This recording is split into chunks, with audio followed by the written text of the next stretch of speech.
Hello, everybody. Hello, hello, hello. This is Robert Ferguson. Yes, I'm excited, delighted, happy to be here. Oh, what an amazing day it has been. And it's about to get better because I'm going to share with you 10 very cool things that can help anyone better understand how to lose weight and not feel like you're on a diet. Okay? So we're going to do that. Now, if you are new, I want to encourage you to come to our YouTube channel. I want you to like, subscribe. If you have comments, questions, we're here. I also have provided contact information below.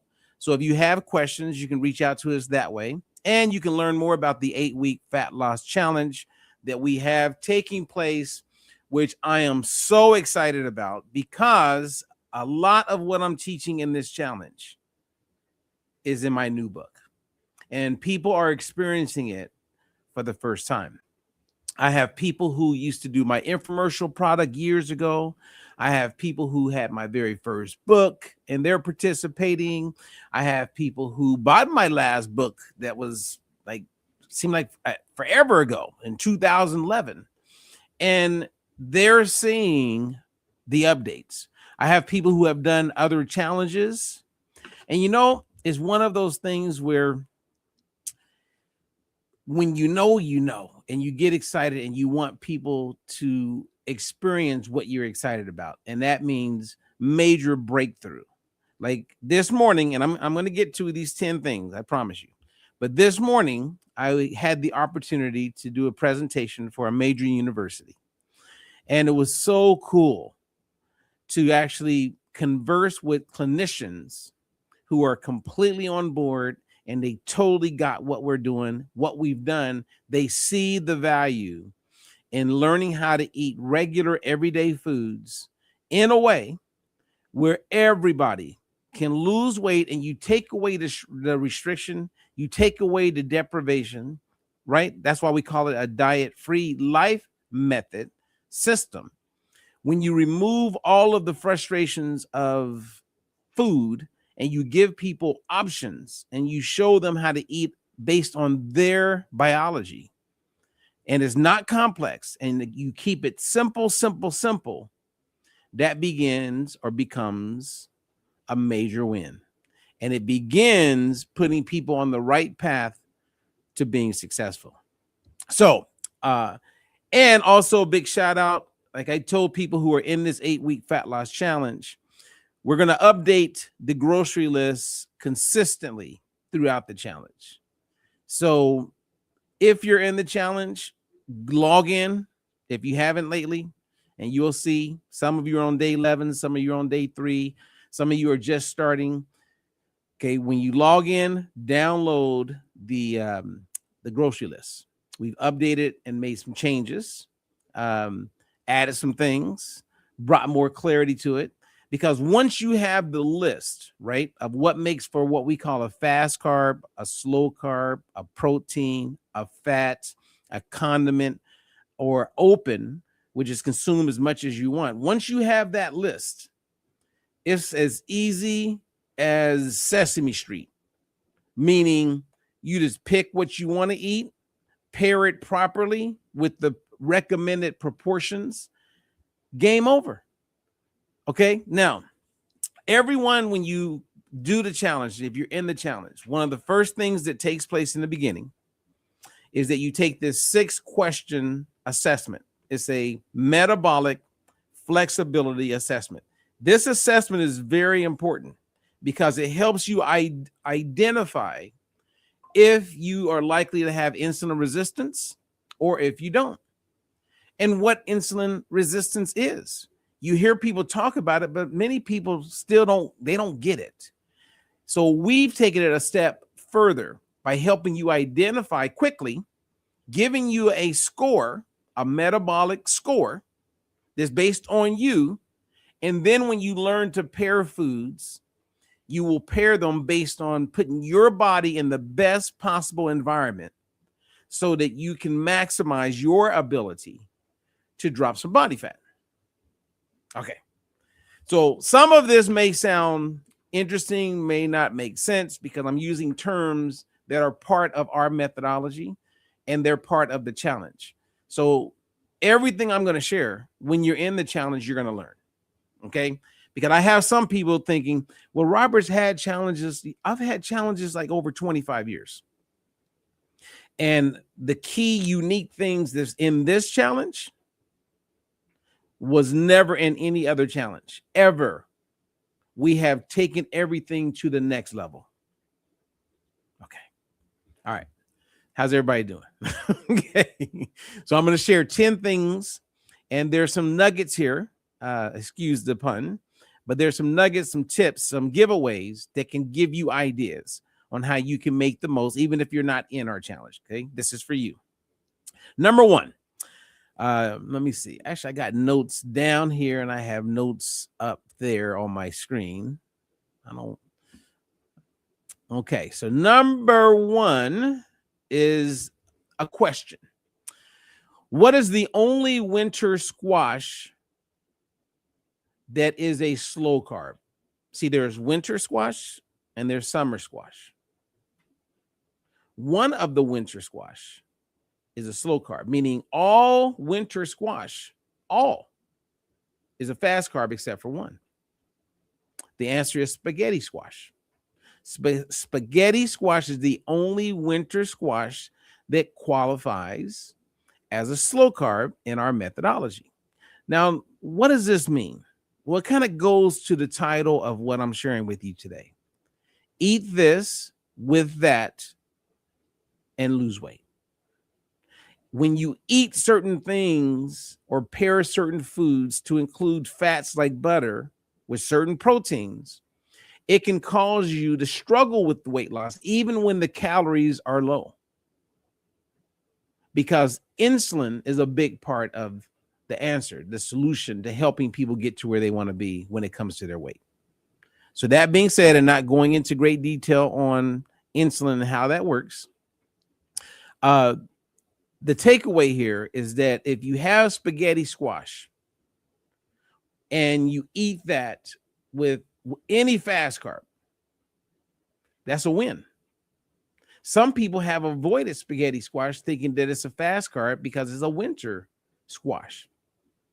And that couldn't be further from the truth. So the reality is spaghetti squash is a slow carb. And a slow carb is things like broccoli, asparagus, black beans, pinto beans, etc. And how you pair them is very important. Okay, so now we know that because people who have my infomercial product years ago, if they're looking at that right now, they think that grapefruit is a fast carb, but grapefruit is a slow carb. And they're thinking that spaghetti squash is a fast carb and it's a slow carb. Knowledge is power. Okay, so number two, carbs don't cause weight gain. Pairing them incorrectly does. So I would say pairing them and the amount that you consume is where a big part of the problem is, right?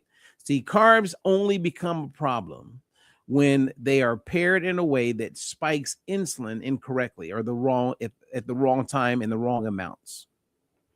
So how you combine your carbs is king, right? So if you had two fast carbs, once you know what those are, and they're part of the same meal, you increase the likelihood of your body being in fat storage mode instead of fat burning mode.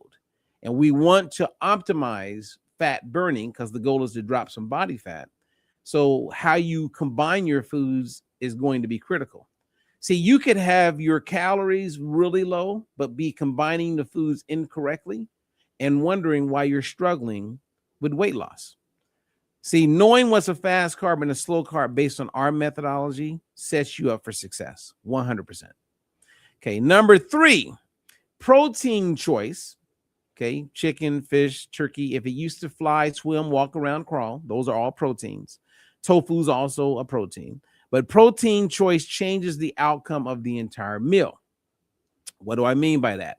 Well, if you have chicken breasts or salmon, some steaks or steak, eggs, well, they don't behave the same metabolically. They don't. Lean proteins, like chicken breast, for instance, okay, white fish, bison, like some lean protein, pairs differently with carbs than a fatty protein, like most steaks, right? Even salmon. Doesn't mean you eat less, it's just they pair completely differently. And when you're looking at insulin resistance and understanding that, that could be the key to everything as far as you being successful or not being successful. So the core takeaway here is that protein is not neutral. Okay, there's fatty proteins and there's lean proteins, right? So depending on what you're eating and what type of fat you're consuming, it can play a huge role in whether or not you're able to drop some body fat. Specifically for those of you who have some level of insulin resistance, and according to Tufts University, 93% of all adults, 93%, that means if we go into a salon right now and there's 10 women sitting down, 9 of those 10 have insulin resistance. So losing weight and learning about insulin resistance is king. And this is one of the key benefits people are going to get, or they're getting, with our 8-week fat loss challenge. Number 4, insulin resistance. Okay, how you cook the fat actually matters. See, if you're insulin resistant, pan frying chicken breasts in olive oil, for instance, is a better choice than butter or beef tallow. See, butter and beef tallow, they have increased saturated fat, so a good amount of saturated fat, which can worsen what they call insulin signaling when you pair them with carbs. That is a very important tip I just shared with you. Okay, very important. So fat quality, or what it is, plus context matters more than the fat quantity. Okay, number 5, fat, sticking with fat, plus fast carbs is the most common fat storing pair. So when people eat too much fat, whether it's in the protein or you're adding fat, even if it's quality fat, you're like, I got beef tallow now because I heard Mr. Kennedy say beef tallow is better than seed oils. Okay. The science is clear. Saturated fat is saturated fat. And when combined with certain carbs, will shift your body into fat storage mode. It will cause insulin spikes extremely high, and they'll stay elevated. And as long as insulin's elevated, you're going to struggle dropping body fat. That is scientific fact. Anyone with any type of experience in microbiology that understands weight loss at all knows the role of insulin. Okay. And you don't want it elevated, because if it's elevated, I don't care about your calories, you're going to struggle dropping body fat. Okay. Number 6, slow carbs is what gives you more pairing flexibility. So for instance, if you didn't want to think and you just wanted a quick meal, you pick whatever protein you want, a fatty protein, lean protein, and eat that with slow carbs, you're good. You're good. Now you can still maximize, but you're good.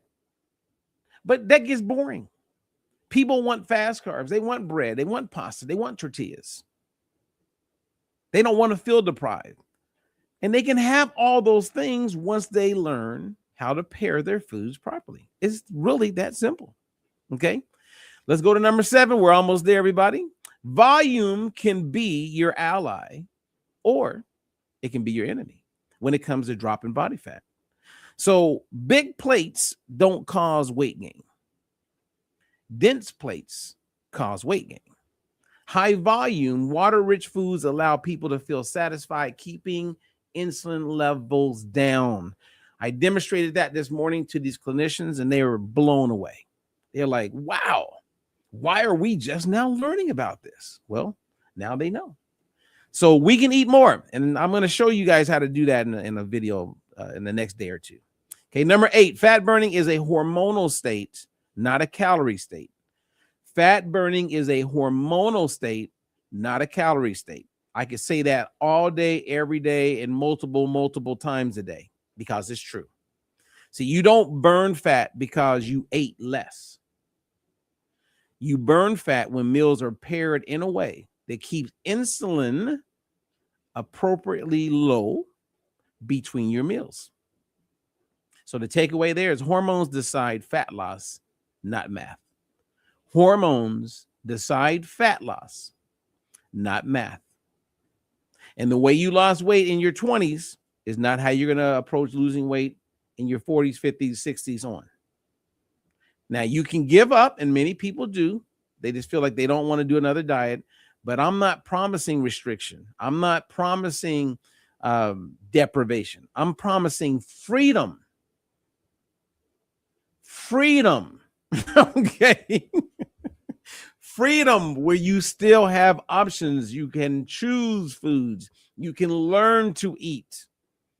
And don't let convenience get you guys. You're Grubhubbing, DoorDashing. I feel for you. You're bringing fast food into the house. So we can learn how to make regular, quick, easy foods with regular foods you got in the pantry in the refrigerator right now and get results. Okay. This is good. We're almost there, you guys. Almost there. Let's go to number 9. And remember, number 8, fat burning is a hormonal state, not a calorie state. So number 9 is the same food can be a fat burning food, or it can be a fat storing food. See, rice, potatoes, squash, depending on the squash, fruit, they're not inherently fattening. Their impact depends on what they're paired with and when they're paired, like when you eat. See, the core takeaway here is that there are no bad foods necessarily, only bad timing and pairing when it comes to dropping body fat. When it comes to dropping body fat. And I'm going to give you an example of how confusing it could get or be, and how clear it could be. I'm writing an article right now showing people scientifically, step by step, the pros and the cons of fats like butter, ghee, beef tallow, lard. I'm also going to show the positives with the pros and cons of seed oils. And I've talked about this. Now, seed oils have demonstrated some positive things. And I know when I say that, people go, huh? What? They have. In studies, randomized placebo-controlled trials. But they've also demonstrated some negatives. But if I was going to eat a seed oil, I'm going to show you how to eat it in the healthiest way. Because sometimes that's all you got. Maybe you're traveling. Maybe you get a Airbnb and it's late at night and the only oil there is a seed oil and you're hungry. And the only way to cook the food is you need a little bit of oil.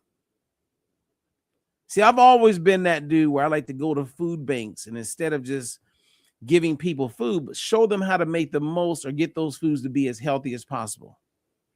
Instead of just giving them the food and in your heart and your head, you're like, man, this food is not something I would want to eat.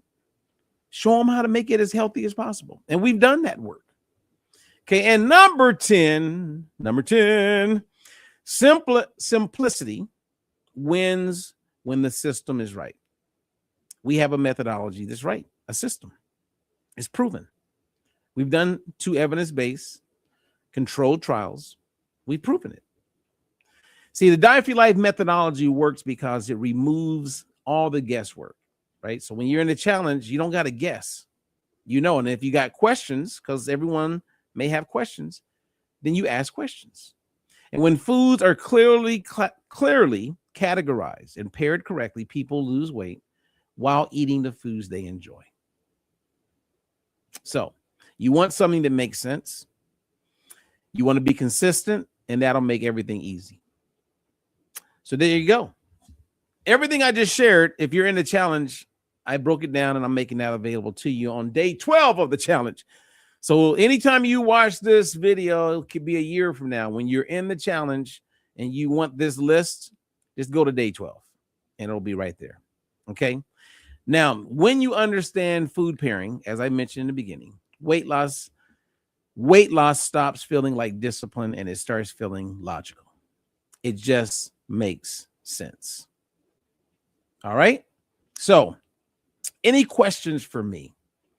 Any questions for me? I mean, I do have a closing share that I want to share. That is my second cup of coffee, you guys. Okay, so let me see here. Chrissy, I'm glad you caught me. She says hormones affect weight loss, not calories. That's it.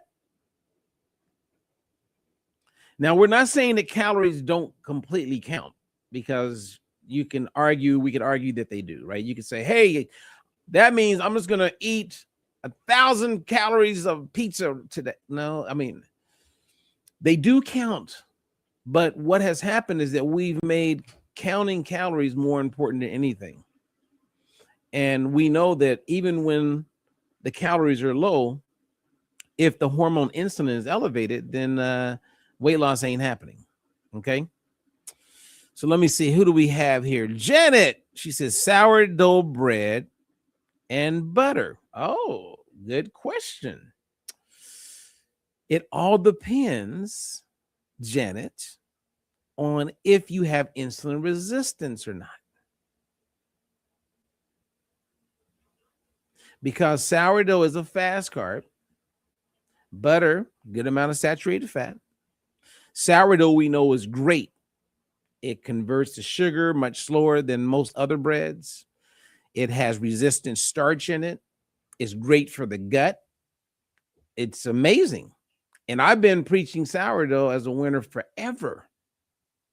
However, if a person is insulin resistant, then they're going to want to choose, like, what are you eating with that? So I'll give you an example, okay? Because I believe Janet has insight into the methodology. I don't know if you're in the challenge right now and getting all the updates, but I'll share this with you as though you are, or maybe I'll try to bring light to it. It depends on the protein that you eat with the sourdough bread. Okay, let me give you an example. If you had chicken breast, and I'm using chicken breast because it's very low in fat. Chicken breast, because it's a lean protein, goes very well with sourdough, which is a fast carb, even adding some butter to it, which is saturated fat. But a steak with sourdough, because the steak has a good amount of fat to include saturated fat, and you add butter to it, is not a good combination. Now, could I have it with salmon, even though salmon's fatty? It's a fatty protein. Yes. Because salmon is low, like nilch, when it comes to saturated fat, and it has an anti-inflammatory fat in it. So that protein goes great with sourdough. And you can add some butter to it. I hope that's a light bulb moment for a few people. I mean, we go into great detail and explain it in the challenge. And in my book, I'm going to be sharing all the science. I mean, I'm going to have thousands probably of references. But the salmon, omega-3 that's in the salmon, helps set the environment up inside of the body where insulin doesn't do the negatives that we want to stay away from. The same as avocado.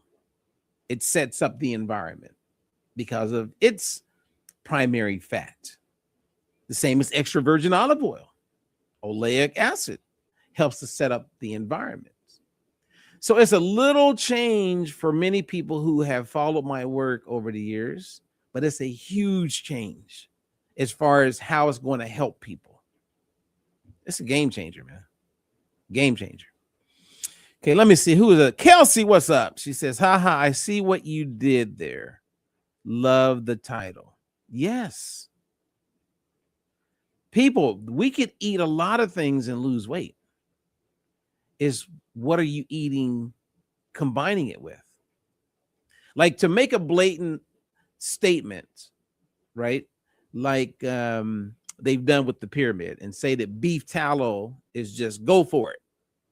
You have people thinking, all right, I'm going for beef tallow because that's better than what they call seed oils. Okay. Same as ghee. A lot of people, well, ghee. So they're looking at, I'm eating healthier. So they've categorized it as healthy, believing that because it's healthy, I can eat it with anything. And that is not the case.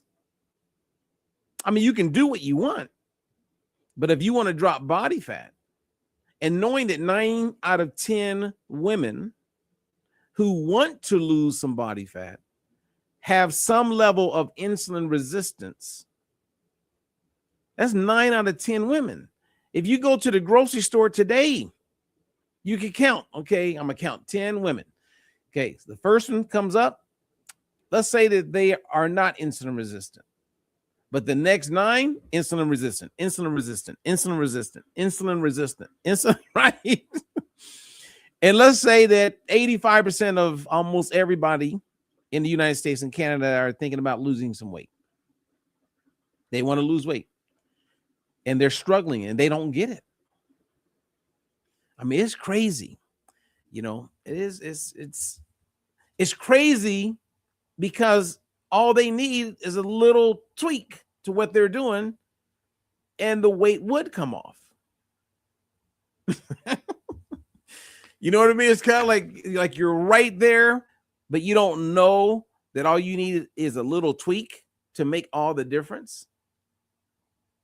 I mean, I don't know about you, but I'm thinking of movies. I'm thinking of books I read over the years. It's kind of like the gold was always there. I need a really good analogy of that, because that's and it's come up, and I have a whole bunch of them coming in my head right now. I'm thinking about all these moments in time when you're like right there, and you say, I can't see it, I can't see it, and you never see it, and it was right there. Right now in the challenge, I have some people making some of these tweaks, and their numbers are getting better every week that they step on the scale. And before, it wasn't. They're not eating less. They're just pairing the food differently. I mean, come on, man. All right. So what does Kelsey say? She says, yep, that was me. Well, I'm glad you caught me live, Kelsey. Kelsey says, I need you to do a cookbook. You know what? I'm doing a cookbook. The cookbook is going to come out before my new book, because I'm going to self-publish the cookbook. Yep. So my old recipe book, I'm making available inside of the challenge. So on day 12, you can download that, by the way. And let me see. Sandy caught me. And Sandy and I had a really good call. And Sandy is one of those people that I believe is making some little tweaks. You know, like let's say she was cooking a meal with butter, and now she's using extra virgin olive oil. That small little tweak for her is working wonders. She'll be even more or less inflamed. Everything just gets better. Everything gets better. All right. Let me take a look. Kelsey says, I'm on 4th day of the detox drop. All right. I'm proud of you, Kelsey. Kelsey's doing the detox drop. I need to bring back that t-shirt. Drop it like it's hot. That's what we used to do with the detox drop. We'll drop it like it's hot. But again, if you're in the challenge, again, reminder, log in and get the updated grocery list, okay? And you can delete the other ones, but get it. Okay, so I went just to see if anybody had posted any questions. I don't see any questions. Maybe I should check again. Any questions you guys want me to answer for other people before I say goodbye? Dun, dun, dun. Tomorrow. All right, I'm not the best singer, but anyway. All right, I think I'm there. So do we have a question about ghee? I think I see Chrissy. Do you have a question about ghee? Because a lot of people buy ghee. I buy ghee every once in a while. I'm not against it. I buy grass-fed butter a good amount. Actually, I was eating too much of it, actually. And my own understanding and added clarity has me not eating as much, which saves money because grass-fed butter is expensive. Okay, so let me see. Chrissy has a question. Is it a better option? A better option from what? So she's asking the question, is ghee a better option? A better option between butter, because I don't want to come across and demonize butter, you guys. Ghee has a good amount of saturated fat in it. Butter has a good amount of saturated fat in it. It's the saturated fat that you're going to learn, whether it's ghee, grass-fed butter, other butter, goat butter, doesn't matter. It's the types of fats that's being paired that's either helping you or not helping you. They work differently in the body. I'm not saying to avoid it, but what are you eating with it? There's a time, as I mentioned earlier, how you could have butter, you could have ghee, and keep your body in fat burning mode. It all depends on what you're combining it with. Okay, so let me see. Kelsey says, it's not the amount of weight, it's where it is. I love my butter. Okay. And I think, so what I just said, I think Chrissy said she didn't know that, but you're going to learn more about that because when I do the whole article, I'm going to do the article where I talk about tallow, grass-fed butter, ghee, and then I'm going to share a little bit about when you eat it with certain things, what it does inside of the body. And this is very helpful for people with any level of insulin resistance. And what later can happen as far as ceramides, if you look that up, which our livers is playing a big role in that production. Not always specifically what we eat. So there's a disconnect there as well. But I'm going to bring clarity to both of those because all of that is a big part of what we're learning in the 8-week fat loss challenge, which you'll learn in my new book, and what we know to be true as far as the science of dropping body fat. Okay. All right. It's time for me to go and get back to work. If you guys have any questions, you reach out to me, send me an email, put them all down, and I will answer them by email. Other than that, I'll see you guys in the challenge, and I'll be back mañana. Okay. Peace out. In a world of dice, there's a new way to see. No more counting calories, just living free. Robert Ferguson's got the plan you need. With diet-free life, it's the key. No more starving, getting rid of inflammation. Choosing healthy choices, providing you with sound information. Bringing balance to hormones and insulin through food. With DFL, teaching you food choices to see you through. DFL, we're teaching you to eat food right.